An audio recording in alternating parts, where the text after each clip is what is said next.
parts of this work. But I started photographing in 2017, and this is the only body of work that I have made that I didn't actually know why I was making it when I started taking the pictures. Always I have like I know what the idea is, and this was kind of a mysterious one.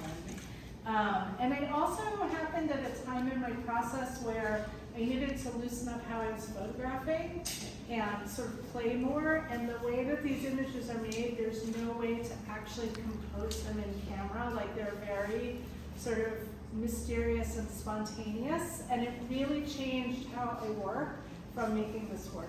And so, so I was doing the photographs and the video. I did know that they were going to come together at some point. And then during the pandemic, I actually stopped making this work because it just wasn't the right work to make then.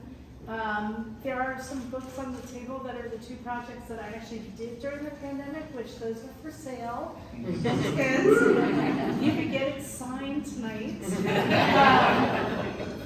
And then I came back to it after the pandemic. And so separately, I was doing these self-portraits, which were about my experience being a mother to a teenager who was having a very hard time, and who, you know, my husband Phil and I made a decision for him to live in Utah for 2 years and, you know, help work on some things he needed to work on. And so while he was away, of course I missed him so much, and so I started doing these self-portraits in his room.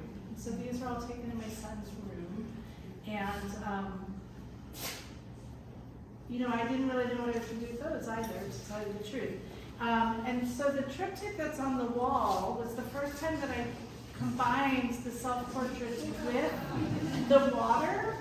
And so I make handmade books, and I realized actually, because I don't sketch, because I'm a photographer and we don't draw, I don't know. but I make books, and it turns out that the books were sketches. Like I'm now realizing that I make them as a way to sketch. And I like combining images. I also do some independent curating, and I really like thinking about how things go together. It's like something I'm very interested in. So that was actually the inside of a book I made. And I thought, oh, I kind of like this as a piece.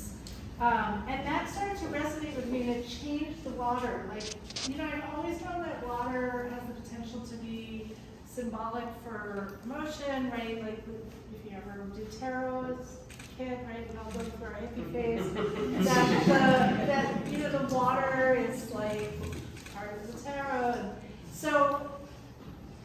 so then I was like, oh, that's actually really interesting, that this is maybe really just about my experience, and really about my sort of emotional life and the ups and downs of it, and the trials of it, and the celebrations of it. And so then that's how this body of work like ultimately came together here, as kind of an experience of, you know, both the sort of serenity of the water, but also of, you know, what it means to sort of face some challenges and come out on the other side.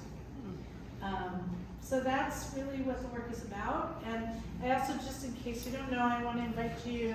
So this piece is an homage to a piece by an artist named Felix Gonzalez-Torres, who was a conceptual artist who died of AIDS. He was a gay man. And he would do these stacks. And so some of his stacks are photographs of the sky. And they're about the idea of like letting go and holding on at the same time. And they're also like very emotional work. And so if you would like, you can take one with you.